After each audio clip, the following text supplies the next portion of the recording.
Hello friends, എല്ലാവർക്കും ചെമ്മൽ പൂവിൻ്റെ ഇന്നത്തെ പുതിയൊരു എപ്പിസോഡ് വീഡിയോയിലേക്ക് സ്വാഗതം. അങ്ങനെ ഇന്നത്തെ എപ്പിസോഡിൻ്റെ അവസാനം നമ്മുടെ ശ്രീകാന്ത് ശ്രുതിയോടായിട്ട് ട്രൂ ഓർ ഡയർ എന്ന് ചോദിക്കുന്ന സമയത്ത് ട്രൂ എന്ന് നമ്മുടെ ശ്രുതി മറുപടി പറയുകയും ശ്രുതിയുടെ ഏറ്റവും അവസരം പറഞ്ഞ കള്ളം എന്താണെന്ന് ശ്രീകാന്ത് ചോദിക്കുകയും ചെയ്യുന്നുണ്ട്. ആ ഒരു ഭാഗത്തോടെയാണ് അവസാനിച്ചത്. അപ്പോൾ ഇന്നത്തെ ഭാഗത്ത് കാണിക്കുന്നത് നമ്മുടെ ശ്രുതി ഒരുപാട് ആലോചിച്ചുകൊണ്ടിരിക്കുന്ന നേരത്ത് സച്ചി ചോദിക്കുന്നുണ്ട്, ഒരു കള്ളം പറയാനായിട്ട് നീ ഇത്രയ്ക്കധികം ആലോചിക്കേണ്ട കാര്യമുണ്ടോ? പറയുമെന്ന് പറയാൻ കേട്ടോ.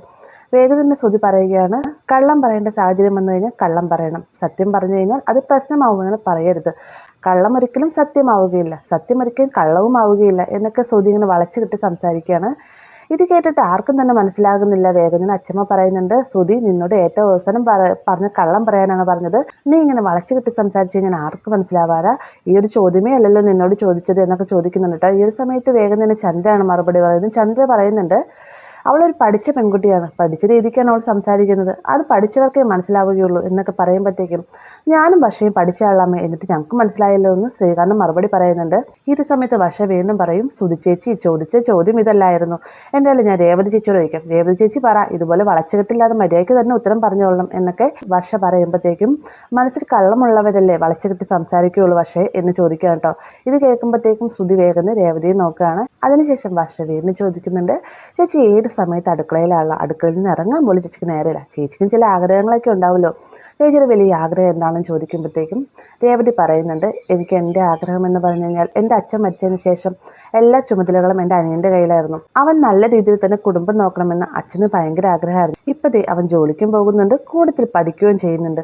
മാത്രമല്ല രേണുവിനെ കുറിച്ചും അവളെക്കുറിച്ചും എനിക്കുണ്ട് ആഗ്രഹങ്ങൾ. അവൾ നന്നായിട്ട് പഠിക്കണം, നല്ലൊരു കുടുംബത്തിലേക്ക് അവളെ കെട്ടിച്ചു വരണം, നമ്മുടെ കുടുംബത്തിലുള്ള എല്ലാവരുടെ ആഗ്രഹങ്ങൾ അവരുദ്ദേശിച്ച പോലെ നടക്കണം എന്നൊക്കെ നമ്മുടെ രേവതി പറയുമ്പോഴത്തേക്കും രവി ചോദിക്കുകയാണ്, മോളെ മൊത്തത്തിലുള്ള ആഗ്രഹമല്ല ചോദിച്ചത്, മോൾക്ക് മാത്രമായിട്ട് ഒരു ആഗ്രഹം ഉണ്ടാവുകയില്ലേ എന്നൊക്കെ ചോദിക്കുമ്പോഴത്തേക്കും തനിക്കായിട്ടൊരു ആഗ്രഹം ഇല്ല എന്ന് രേവതി മറുപടി പറയുകയാണ്. ഈ ഒരു സമയത്ത് സച്ചി പറയുന്നുണ്ട്, അവൾക്കായിട്ട് ഒരിക്കലും ഒരു ആഗ്രഹവുമില്ല, അവൾ എപ്പോഴും മറ്റുള്ളവരെ കുറിച്ചാണ് ചിന്തിക്കുക എന്നൊക്കെ പറയാട്ടെ. ഇപ്പം സച്ചിയുടെ വാക്കോളം കേൾക്കുമ്പോഴത്തേക്കും രേവതിയുടെ കണ്ണുകൾ നിറഞ്ഞു വരികയാണ്. വേഗം തന്നെ സച്ചി ആ കണ്ണുനീര് ഒപ്പിക്കൊടുക്കുകയും ചെയ്യുന്നുണ്ട് കേട്ടോ. ഈ സമയത്ത് അച്ഛമ്മ ചോദിക്കുകയാണ്, മോനെ സച്ചി നീ നിന്റെ മനസ്സിലുള്ള ആഗ്രഹം തുറന്നു പറയാമെന്ന് പറയുമ്പോഴത്തേക്കും സച്ചി പറയാണ്, എൻ്റെ മനസ്സിലൊരു ആഗ്രഹം ഉണ്ട് എന്ന് പറയാണ് കേട്ടോ. വേഗം തന്നെ ശ്രുതി ചോദിക്കുകയാണ്, അവനോട് ആരും ട്രൂ ഓർ ഡയർ എന്ന് ചോദിച്ചില്ലല്ലോ, അവൻ വേഗം തന്നെ സത്യം പറയാൻ നിൽക്കുന്ന ആരെങ്കിലൊക്കെ ചോദിക്കുകയെന്ന് പറയാണ്. നീ ഒന്നും മിണ്ടായിരിക്കടാ, അവൻ തുറന്ന് സംസാരിക്കട്ടെ എന്ന് ശ്രുതിയുടെ ചോദ്യത്തിന് നമ്മുടെ രവിയാണ് കേട്ടോ മറുപടി നൽകുന്നത്. അതിനുശേഷം സച്ചി പറയുന്നുണ്ട്, എൻ്റെ മനസ്സിലെ അമ്മയെക്കുറിച്ച് ഞാൻ പറയാമെന്ന് പറയാണ്. ഇത് കേൾക്കുമ്പോൾ തന്നെ വേഗം ശ്രുതിയുടെ ചെവിയിൽ ചെന്നിട്ട് പറയുന്നത്, കണ്ട ഇപ്പം അമ്മയുടെ കുറ്റങ്ങളെല്ലാം തന്നെ അവൻ പറയാൻ പോവുകയാണ്, ശ്രദ്ധിച്ച് കേട്ടിരുന്നോ എന്ന് പറയാണ് കേട്ടോ. എന്നാൽ സംഭവിക്കുന്ന നേരെ തിരിച്ചാണ്. സച്ചി എല്ലാവരും മുന്നിൽ വെച്ച് തുറന്നു പറയുകയാണ്, അച്ഛമ്മ ഓർക്കുന്നുണ്ടോ, ഇതുപോലൊരു പൊങ്കലിൻ്റെ എന്നാണ് എൻ്റെ അമ്മയും അച്ഛനും എന്നെ ഇവിടെ കൊണ്ടാക്കിയത്, എന്തിനാണെന്ന് എനിക്ക് അന്നും അറിയില്ല ഇന്നും അറിയില്ല എന്നൊക്കെ പറയുമ്പോഴത്തേക്കും രവിയും ചന്ദ്രയും പരസ്പരം മുഖത്തോട് മുഖം നോക്കിയാണ്. വേഗം തന്നെ ചന്ദ്രയുടെ മുഖഭാവമൊക്കെ ഒന്ന് മാറാൻ കേട്ടോ. അതിനുശേഷം സച്ചി പറയും, എൻ്റെ അമ്മ എന്ന് പറഞ്ഞു കഴിഞ്ഞാൽ എന്നും കാലത്ത് എന്നെ സ്കൂളിൽ കൊണ്ടുവിടുമായിരുന്നു, ഞാനന്ന് വീണ് കഴിഞ്ഞാൽ ദൂരം തൂത്ത് കളഞ്ഞിട്ട് എന്നെയും എടുത്തുകൊണ്ട് സ്കൂളിലേക്ക് പോകുമായിരുന്നു. സ്കൂളിൽ ചെന്നതിന് ശേഷം ആരെങ്കിലും എന്നോട് വഴക്കിട്ട് കഴിഞ്ഞാൽ അവനോട് ചോദ്യം ചോദിക്കുവാനായിട്ട് ചെല്ലുമായിരുന്നു. മാത്രമല്ല തിരികെ ഞാൻ വീട്ടിൽ വരുന്ന സമയത്ത് സ്കൂളിനെ കുറിച്ചും പഠിച്ചതിനെ കുറിച്ചും എല്ലാം തന്നെ ചോദിക്കുമായിരുന്നു. ഏത് സമയത്തും എന്നോട് പഠിക്കടാ എന്ന് പറയുമായിരുന്നു. ഇതുകൂടാതെ രാത്രി ഭക്ഷണം കഴിക്കുന്ന സമയത്ത് അമ്മയെ കാണാൻ ഞാൻ ഒളിച്ചിരിക്കുന്ന സമയത്ത് അമ്മ എനിക്ക് വേണ്ടിയിട്ട് ഭക്ഷണവുമായിട്ട് ഓടി വന്ന് ഊട്ടിത്തരുമായിരുന്നു. രാത്രി കിടക്കുന്ന സമയത്ത് ഞാൻ അമ്മയുടെ മടിയിലേക്ക് തലവെച്ച് ഉറങ്ങുമായിരുന്നു, അമ്മ എൻ്റെ തലയിൽ തലോടുമായിരുന്നു എന്നൊക്കെ ഇങ്ങനെ സച്ചി ഭയങ്കരമായിട്ട് ഇമോഷണലായിട്ട് സംസാരിക്കാനായിട്ട്. ആ ഒരു വാക്ക് കേൾക്കുമ്പോഴത്തേക്കും എല്ലാവർക്കും തന്നെ വല്ലാതെ തന്നെ ഫീൽ ആവുന്നുണ്ട്. ഇതിന് കണ്ടു നിൽക്കുന്ന നമുക്ക് തന്നെ വല്ലാതെ ഫീൽ ആവുന്നുണ്ട്. അത്രയ്ക്ക് ഇമോഷണലായിട്ടാണ് സച്ചി സംസാരിക്കുന്നത്. ഈ ഒരു സമയത്ത് സച്ചി പറയുന്നുണ്ട്, എന്നെ തെറ്റുകാരനാക്കിയത് ആരാണെന്നും എന്താണ് അവിടെ സംഭവിച്ചതെന്നും എല്ലാം തന്നെ ഞാൻ തുറന്നു പറയാൻ പോവുകയാണെന്ന് പറയുമ്പോഴത്തേക്കും രവി ഒന്ന് ഞെട്ടുകയാണ് കേട്ടോ.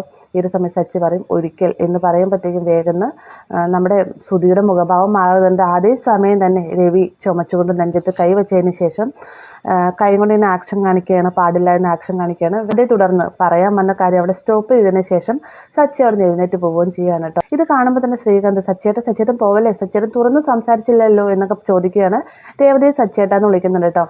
അതിനുശേഷം നമ്മുടെ രവി പറയുന്നുണ്ട്, അവനിവിടെ സത്യങ്ങളെല്ലാം തുറന്നു പറയുകയായിരുന്നെങ്കിൽ നമ്മൾ ഇങ്ങോട്ട് വന്ന പോലെ ഒരിക്കലും സന്തോഷത്തോടെ തന്നെ തിരിച്ച് അങ്ങോട്ട് പോവുകയില്ലായിരുന്നു, പലരുടെയും ജീവിതം നശിച്ചേനെ എന്ന് പറഞ്ഞുകൊണ്ട് രവി ശ്രുതിയെ നോക്കുകയാണ്. ശ്രുതിയാണെങ്കിൽ കടന്ന് പരങ്ങുകയും ചെയ്യുകയാണ് കേട്ടോ. ഈ ഒരു സമയത്ത് ചന്ദ്ര പറയുകയാണ്, അവൻ എന്തൊക്കെയോ പിച്ചും പേയും പറഞ്ഞാണ്, അതിനെ കൂടെ സപ്പോർട്ട് ചെയ്യാൻ അവൻ്റെ അച്ഛനുമുണ്ട്, നിങ്ങളൊക്കെ പോയി കടക്ക് പിള്ളേരെ എന്ന് പറഞ്ഞുകൊണ്ട് അവരെ അവിടെ നിന്ന് പറഞ്ഞു വിടുകയാണ് കേട്ടോ. എന്നാൽ രേവതി നേരെ ചെല്ലുന്നത് സച്ചിയുടെ അടുത്തേക്കാണ്. രേവതി അങ്ങോട്ടേക്ക് വരുന്ന കാണുമ്പോൾ തന്നെ കിടന്നോ എന്ന് സച്ചി പറയുകയാണ്.